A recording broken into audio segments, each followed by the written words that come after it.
Chicos, ¿qué tal? Buenos días. Bueno, esta es la primera clase de geografía del mes de julio. Bueno, son las mismas indicaciones que los meses anteriores para no tener mayores complicaciones al resolver el tema, estar atento al video, a la teoría que se envía y bueno, todo esto para que no lo logre perjudicar más adelante cuando se tome ya el examen o la evaluación del mes correspondiente, ¿no? Muy bien, chicos, sin más que poder comentarles, vamos a dar inicio a la primera clase del curso de geografía del mes de julio. Bien, el tema la mañana de hoy es un tema interesante, como lo demás que hemos realizado o trabajado juntos. Bueno, es los sismos, tal y como ustedes pueden apreciar en sus pantallas. Muy bien, vamos a hablar un poco de cómo se originan o qué son los sismos, qué es un epicentro, ¿no? Y todo aquello relacionado con estos movimientos que muchas veces hemos tenido la experiencia de poder vivirlos, ¿no? Pero a veces no podemos explicarlos, ¿no? Cómo se forman, cómo se realizan, si existe o no algún instrumento para poder predecir los sismos o no. Bien, vamos a empezar entonces con la definición. Pero en primer lugar, tenemos que entender que nuestro planeta es como un rompecabezas, ¿no? Que contiene una serie de cortezas o capas que desde su formación hace millones de años ha estado presente y que estará presente por los millones de años más en que la Tierra exista. Muy bien, las placas tectónicas son aquellas porciones de litosfera que se ubican debajo de la superficie o de la corteza terrestre de nuestro planeta, el planeta Tierra, y son de material rígido y se ubican sobre una porción del manto terrestre mucho más profundo y más complejo. Bien, estas placas entonces van a ser las responsables de los movimientos livianos o bruscos que nuestro planeta va a experimentar y que nosotros los seres humanos denominamos como sismos. Tal y como ustedes pueden ver o apreciar en su pantalla, está todo el mapa mundi, ¿verdad? Como hemos trabajado en el mes de mayo, la clase de los continentes, ya más o menos nos podemos ubicar. No, nuestro país, el Perú, se encuentra en el lado izquierdo del continente americano, al lado de ese gráfico donde podemos leer placa de Nazca, obviamente haciendo referencia a la región Ica, al sur de Lima, ¿verdad? Y a la ciudad de Nazca. Muy bien, qué son esas líneas que parecen garabatos de la pantalla color celeste? Perdón, color naranja. Muy bien, esas líneas nos da conocimiento de la existencia de las placas tectónicas, como acabamos de explicar hace un momento, que son aquellas capas o cortezas que posee nuestro planeta y que siempre van a estar en constante movimiento. Recuerda que hablamos que la Tierra prácticamente es un ser vivo y que está en constante movimiento y en constante cambio. Muy bien, entonces estas placas al interactuar una con otra, al chocar, al rozarse, van a generar lo que nosotros conocemos como sismos, ya sea uno de menor intensidad, de intensidad media o de mayor intensidad, que ya causan una destrucción total, ¿verdad? Entonces esta es la distribución de las placas tectónicas en nuestro planeta Tierra, ¿no? Tal y como está ahí. Vemos la placa del Pacífico, la placa de Nazca, la placa del Caribe, la placa antártica, la placa indo-australiana, la placa filipina junto a la arábica, ¿verdad? Entonces, estas placas, entonces, como hemos dicho, va a ser importante para el funcionamiento del planeta Tierra, por así decirlo, ¿no? Lo va a mantener aún vivo, ¿no? Entonces, el planeta se manifiesta a través de estos movimientos y de otros más que posiblemente más adelante vamos a ir viendo y conociendo. Bien, entonces que ya sabemos lo que son las placas tectónicas, qué son y qué hacen prácticamente, vamos a explicar entonces el tema del día de hoy, que es los sismos. Entonces, ¿qué es un sismo? Se preguntarán ustedes, siempre hemos oído esa palabra, ¿verdad? Bueno, un sismo es el movimiento brusco de la Tierra causado por la liberación de energía acumulada durante un largo tiempo. Habitualmente, estos movimientos son lentos e imperceptibles, ¿no? O sea que no podemos tener conocimiento que está ocurriendo. Pero en algunos el desplazamiento libera una gran cantidad de energía cuando una de las placas se mueve bruscamente contra la otra, rompiéndola y originando lo que se conoce como terremoto. Los sismos y terremotos podrían originarse también por la activación de las fallas sísmicas y la erupción también de los volcanes. No hay que olvidar esto. Hay volcanes que al momento de hacer erupción, ¿no? Que es la acción que hace un volcán para arrojar magma desde su interior, esas erupciones, si son bien bruscas y con una energía alta, pueden provocar pequeños sismos, ¿no? O también lo que se denomina en algunas regiones como temblor, para indicar movimientos sísmicos menores, ¿verdad? Entonces no necesariamente hemos conocido aquí en el concepto de que las placas únicamente pueden originar los terremotos que naturalmente o sismos que naturalmente han existido, sino que también lo pueden hacer las erupciones volcánicas, siempre y cuando sean intensamente fuertes, ¿verdad? Muy bien, vayamos a ver entonces qué es el epicentro.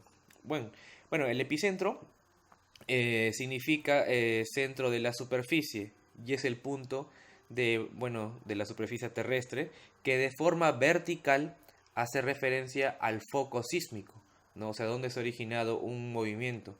Generalmente ese foco sísmico es el lugar donde se desarrolla el mayor movimiento. ¿Qué quiere decir? Que como podemos ver en la imagen, ¿no? Esa ciudad prácticamente partida en dos, podemos ver unas formas de espirales, unos gráficos que hace referencia a lo que es el foco, ¿verdad? Y más arriba dice epicentro. Foco y epicentro no es lo mismo. El foco sísmico quiere decir aquel ambiente o aquel lugar donde se ha desarrollado el movimiento, ¿verdad? El movimiento sísmico o temblor. Y el epicentro es el lugar donde dentro del foco se ha originado el mayor movimiento, ¿verdad? Al no ser igual todo el suelo en su totalidad, existen lugares o áreas donde el movimiento sísmico se va a sentir más fuerte, ¿no? A ese lugar donde el movimiento sísmico se ha sentido mucho más fuerte se le va a llamar epicentro, ¿no? Muy bien, entonces como hemos dicho es de forma vertical. ¿Por qué? Porque los movimientos sísmicos se dan en el interior del planeta Tierra, ¿no? Introduciéndose en el planeta Tierra. Entonces es por eso que es de forma vertical. Muy bien, vayamos a ver entonces cuáles son las causas que pueden originar un movimiento sísmico. Muy bien, dentro de las causas que vamos a analizar tenemos tres importantes. Una que es la causa tectónica, otro la causa volcánica y la última el baticismo. Muy bien, la primera nos habla sobre la causa tectónica. Esto hace referencia a lo que hemos hablado hace un momento, sobre las placas tectónicas. Es el desplazamiento de las placas tectónicas que conforman la corteza terrestre y afecta grandes extensiones de superficie y es la principal causa de los sismos. Muy bien, entonces estas interacciones de la placa, como hemos dicho, van a ocasionar la principal causa para que pueda existir un sismo, ¿verdad? Muy bien, la segunda causa entonces es la causa volcánica. Esto hace referencia cuando una erupción es muy violenta y genera grandes sacudidas en la superficie terrestre que va a afectar los lugares cercanos al volcán y pudiera generar un sismo en un campo de acción reducido, ¿verdad?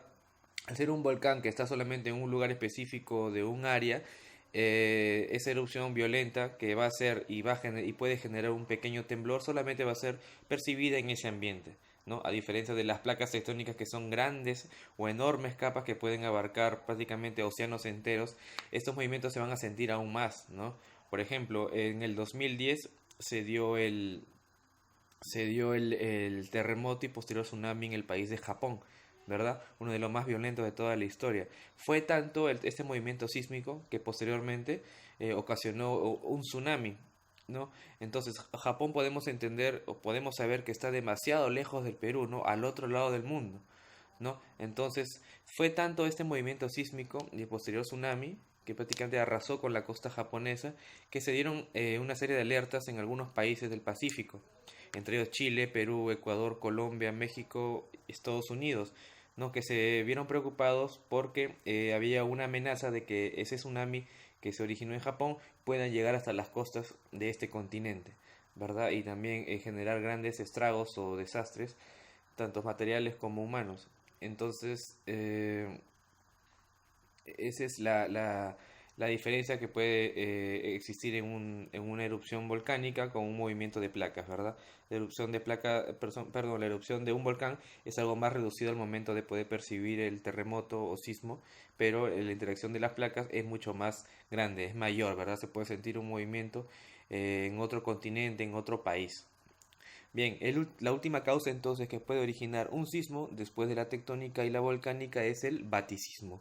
Muy bien, aunque el origen no es del todo claro, se caracteriza por tener el epicentro, y hemos dicho que es el lugar donde se origina el mayor movimiento, eh, a enormes profundidades y fuera de los límites de la litosfera. Muy bien. Muy bien chicos, esas son entonces las causas que pueden originar un sismo. Vamos a ver ahora cómo se miden los sismos, cómo podemos saber cuánto ha sido la magnitud, qué tan intenso ha sido, ¿no? Muchas veces cuando hemos oído que ha ocurrido un sismo en algún país del mundo, siempre nos damos con la sorpresa o escuchamos que en el noticiero dicen, este movimiento o sismo ha sido de 5.4 en la escala de Richter, 6.3, 2.0 y así una serie de números, ¿verdad? Entonces, se preguntarán ustedes, ¿qué será eso? ¿Qué será un 2,3 en la escala de Richter, un 5,0? Muy bien, vamos a entender eso entonces. Los movimientos sísmicos se miden con un instrumento llamado sismógrafo.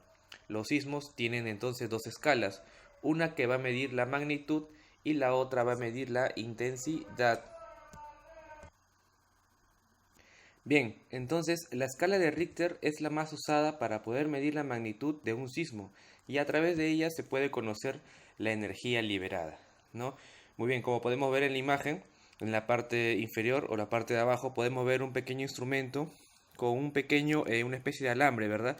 Y pareciera como que estuviese derramando tinta en su camino, pero ese aparato que estamos viendo en el lado izquierdo, que parece una pinza con un pequeño alambre, ese es lo que llamamos sismógrafos, ¿no? Y esas pequeñas líneas verticales u horizontales, dependiendo cómo la podamos ver, hace referencia a la intensidad que ha tenido un sismo o un terremoto, ¿verdad? Si esa línea es pequeña, no es tan grande, significa que el movimiento, la intensidad del movimiento ha sido leve, no ha sido muy fuerte. Pero si esa línea es mucho más prolongada y mucho más larga, significa que el movimiento sísmico ha sido bastante fuerte, ¿no? Entonces, a través de este sismógrafo, entonces, como hemos dicho, podemos ver o saber cuánto ha sido la intensidad de energía liberada en un movimiento sísmico, ¿no? No olvidemos, sismógrafo, que hace referencia